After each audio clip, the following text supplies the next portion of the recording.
risks. Like, when is the risk worth it and when is the risk not worth it? And I could ask you specific to when, like, becoming an astronaut or having the family. If you had to, like, if your back was up against the wall, it's like, would you be able to become an astronaut and have the family? Like, do you think you could juggle that? Like, do you think the risk of being an astronaut is worth it in comparison to, like, leaving your family? You know, like, Yeah. I'm just putting it in your terms. I mean, there could be other things that you want to accomplish, but risks, man. Like, we're so young and we're so told to, like, not take risks. Get a corporate 9 to 5.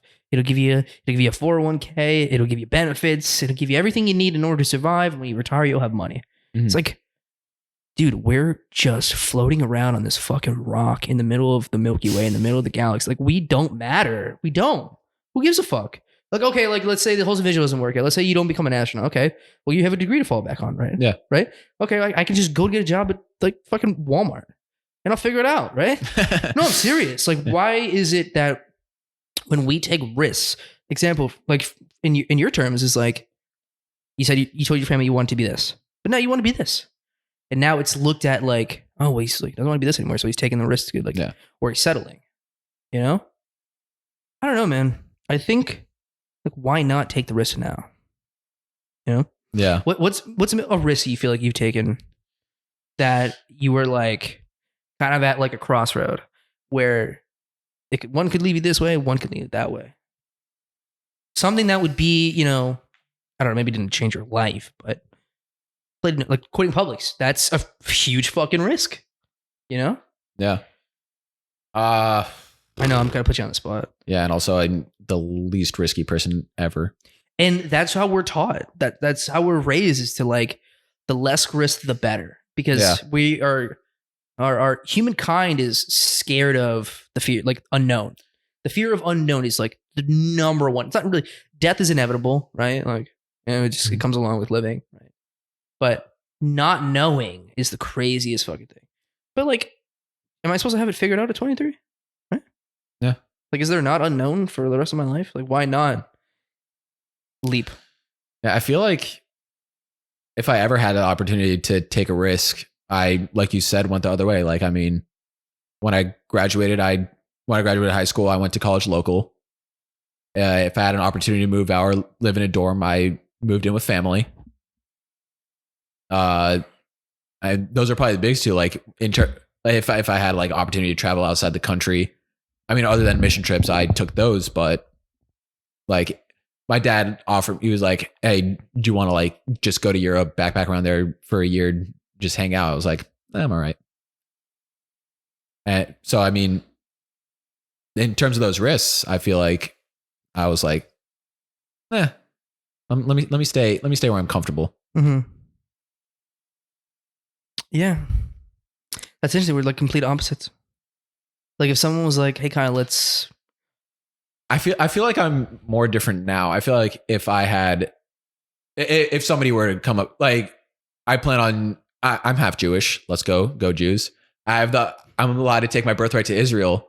It's basically 4-star accommodations. Just, they pay for everything, and you get to go to Israel for, I think, a week and hang out, party, do that stuff.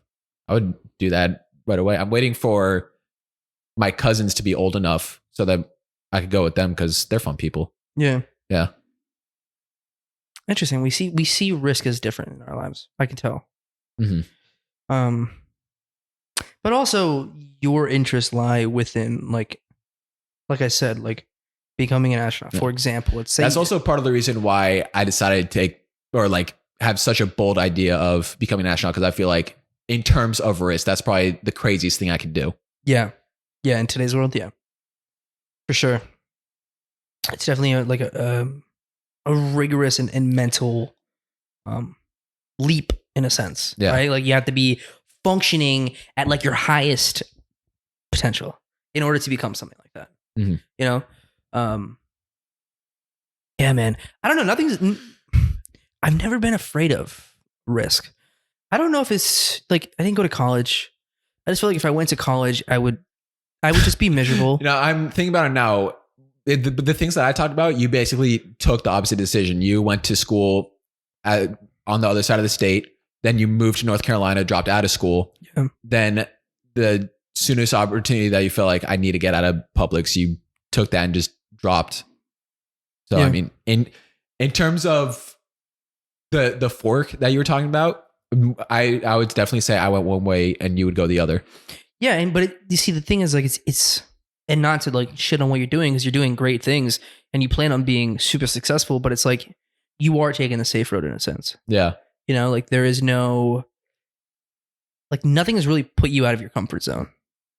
You know, maybe having to sit down and talk about your life. Yeah. It's different. Not people aren't used to being vulnerable like this, you know, which is why I wanted to ask you these questions and get you to kind of, it just creates a little bit of a internal conversation, you know?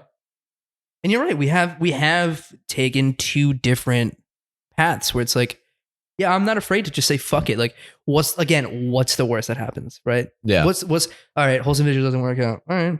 Like, I guess we got to go get a shitty corporate job. Like that's always there. That's always available for me. Yeah. I know how to cut meat. I could always go back and be a meat cutter, or I could always work my way up to be a manager. You know what I'm saying? Like I could always go be, whatever they want me to be. But it's like, why not take, this is a constant conversation I have with people that are like just a little bit older than us. Like they don't get that. I had a conversation with a family friend yesterday and it was like, you need to get a job. Like you need to do this and that. It's just like, no, like if I don't do it now at 23, I'm going to want to do it at 33, except my head is going to explode. Because it's like, why didn't I try this 10 years ago? And by then I'm going to have hopefully a wife and kids. It's like that risk becomes 100 times magnified. Yeah. Because it's not just your life that you're putting at risk, it's their lives. Correct. And let's say in an alternate reality, I'm still working for Publix, right? 10 years from now, I'm now 33. Okay, well, now I'm 10 years behind, right? Let's say the Holsten Visuals thing goes well in this reality, right? In that reality, or that different, I'm saying a lot of realities. In that world, I'm now 10 years behind. I'm 10 years older. Now I might be 10 years wiser, but whereas I'm 23, let me make the mistakes now. Yeah. So when it does count, like you said, when I have those kids and it's these responsibilities and they're kind of dependent on me, I'm going to be like, well, guess I'm just going to be miserable, doing this shitty job, And I think that our older generation doesn't get that. But I think our generation is like I recently read an article that was basically highlighting the fact that people our age are just going and taking these trips to, Europe and Mexico and these islands. It's like, yeah, I'll make money back eventually. Like, money's not real. Like, do we not understand that? Like, I know we need it to survive, but it's like, yep, money will come back around. Which is why I'm not scared of investing in these mic arms. And I'm not scared of dropping $25 on a laptop and all the equipment that comes with it. And yeah, man, we're not in the green, but guess what? That's a part of, you have to make that initial jump, Anyways, I don't want to get too much more into this because I know we're going off. I'm the exact opposite. I'm always afraid of spending money on something. What if something happens to my car? Okay. What if you figure it out? What if my financially doesn't go through and I have to end up paying for the semester? You figure it out. Looks like you won't be able to work with your cousin, then you'll have to go work a 40-hour-a-week job and take 9 classes. But again, it's still possible, right? Yeah. It's like, yeah, we have this, you're right. We are taught to save our money and try to secure our future, right? Mm-hmm. But are you not living? Do you not feel like hey, maybe you want to get away for a weekend, or hey, maybe is there not I'm sure when you go to sleep at night, there's a little bit of a, fuck it, let me just go to New York. Exactly. The first week of school. Yeah. But you see what I'm saying though? It's yeah, money will come back. But here's my thing, right? And this is where we get more into faith-based and more religious type stuff. It's I just have faith, man. There's a feeling in this body that's just you'll be fine, man. Just keep doing what you're doing. Yeah. And I know a lot of people don't have that. I know I'm fortunate to kind of have a strong grounding in faith, and I'm sure you can too, but I'm it is what it is, man. I'm fortunate to have people in my life that would help me if I needed help. But again, how am I going to get to the next stepping stone if I don't jump eventually? Yeah. Part of quitting Publix was that initial, I worked for Publix for 3 years. You can call it work, but the real work didn't start until I quit. And then I started working on this. Yeah. And we had a conversation on the last or 2-3 podcasts ago where it was like my definition of work. This isn't work. I know by definition it is work, but like it doesn't feel like that. Yeah. I love this shit. I send you news articles all day. I don't even give a fuck if you read them or not. I'm just like, I read the headlines. I'm so, and that's really all I care about. Just like, just kind of like, I just want you to read like Dennis Rodman going to Russia. Like that's all I care about, you know? Like, but it's like, man, I live for this shit, bro. You guys, my girlfriend, bro. I'm like working like 11, 12 hours. I'm trying to edit. I'm trying to like get things right. I'm trying to perfect things. Like I'm constantly seeking advice, little things like that. And so to end the conversation of risk, it's like, man, can't be scared to jump. You just got to do it, man. What is the worst fucking thing that happens? You become a failure. All right, yeah. Well, you're kind of a failure if you don't jump at all, anyways. That's true. You know?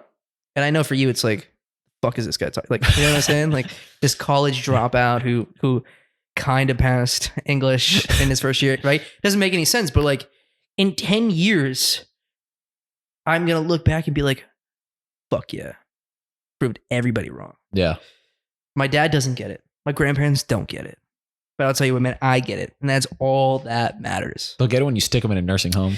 No, they'll get it when I pull up when I pull up my dad's cherry red brand new Corvette, and then I have my brother pulling up in the what is it, 67, 60, whatever color.